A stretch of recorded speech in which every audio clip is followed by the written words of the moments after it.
Hello everybody, my name is Boris and welcome to yet another Hearthstone deck guide. Today we will be taking a look at Miracle Plant Rogue, a deck that has been overshadowed by the popularity of Quest Rogue, but it is as good, if not better, than Quest Rogue is. It is a really competitive deck. It is a little bit pricey, but I'm sure that if you craft it, you won't regret it. The deck itself is kinda more complicated to play, so we will go over the card choice, the mulligan, the matchups, and the playstyle in general. We will divide it into a few segments as always, so let's jump right into it. Okay, so the card choice. Well, I like to divide this deck into three segments, two big ones and a smaller one. The two big ones are the cycle cards, the ones that help you draw your deck and get more resources, while the other one is the removal, so what actually helps you control the board. The last group are the big finishers, the threats, the win conditions. That is the third group, a very small and restricted section of the deck, but a necessary one. So let's start with what Rogue is most known for, and that is the cycle. Gadgetzan Auctioneer, played in 2 copies, obviously the most notorious card for Rogue, and he, together with some of the spells, can just get you insane value. Something like a hallucination, which also draws you a card with an auctioneer and also gets you another card.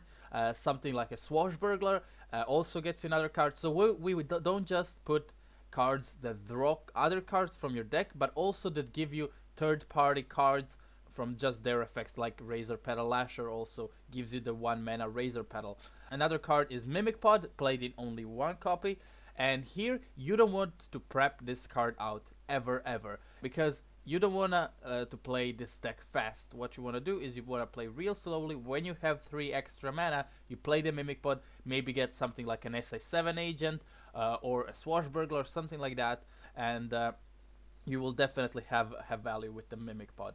Another cycle card is Counterfeit Coin. Well, it's not really cycle card, but here into this section we will also put the cards that help you play your cards faster, like Preparation and like the Counterfeit Coin. Then we have the other section which we mentioned earlier, the removal, and here we have staple rogue cards like Backstab, like Eviscerate, like Fan of Knives, but also double copies of Wildspine Slayer, a great card, a great addition with the arrival of the Journey to Angoro. The card is absolutely insane, really important in many control matchups, and also good if you coin it out on turn 4 against aggro decks, because it clears the board, gives yourself a board, and it's just huge value and a big tempo swing.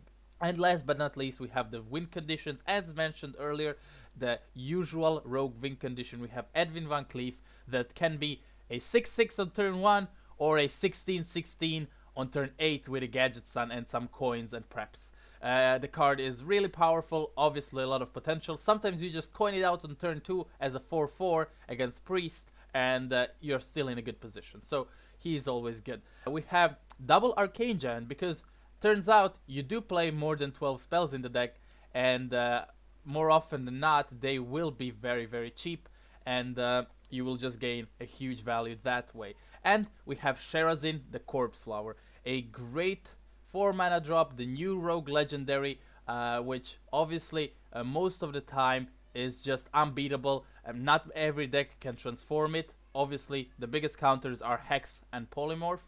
Sylvanas is no longer in the meta, so you're not afraid your opponent will steal it. And overall, it's the card that can keep this deck going against some more controlish decks like the Curator Paladin, like the Taunt Warrior. This is what you're searching for. This is what you came for. The Sherazin, you keep it in your mulligan. You don't coin it. You play it on turn 4. You save the coin as the fuel, or as I like to call it, water, because it is a plant, for the Sherazin. Okay, so that was the card choice. You kind of get the idea how the deck works, and I have to repeat, you have to play this deck very slowly.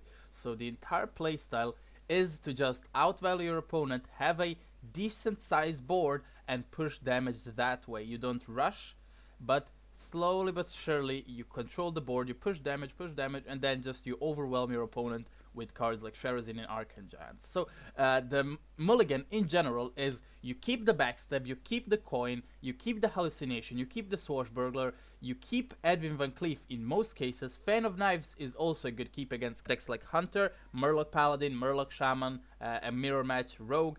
You keep the Sherazin, you can keep the SA7 Agent, so there are a lot of cards you can keep, and definitely you always, hashtag always, keep Razor Petal Lasher. It's just a very, very good card, gives you water for your Sherazin, so that is what makes this deck really good, is you can keep a lot of cards in your starting hand. Sometimes against a Taunt Warrior, you can keep Vilespine Slayer and Gadgetzan Auctioneer. They are perfectly good keeps. Also against the Paladin, if you know its control, or against a Handlock, or against a Priest, Vilespine Slayer and Gadgetzan Auctioneer can also be kept. That is what makes this deck insanely viable, because most cards you have in your starting hand are good cards, and you will be able to play your match really nicely.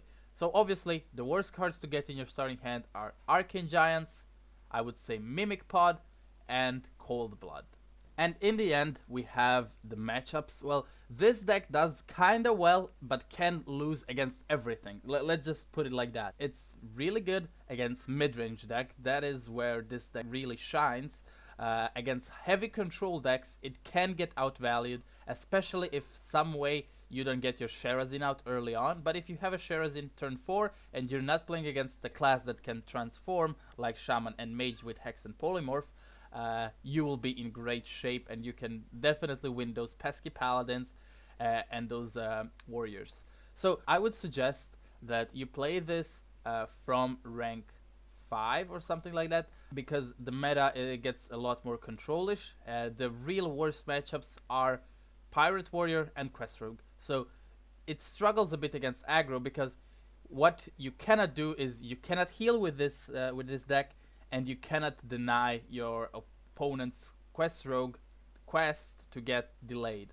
So that is kind of the biggest problem. What is really good though is if you're playing against the Quest Rogue and they are a little bit slower, they don't get the quest completed so early, you can get from the Swashbuckler or the Hallucination a Betrayal, plus the Vilespine Slayers and Shadow Strike. If you get them from stealing cards, you will be in excellent shape. That will be all for this time. Hopefully you will try Miracle Plant Rogue, kinda put that Quest Rogue on the side, try this version of Rogue, and until the next time, my name is Brodos, and bye bye.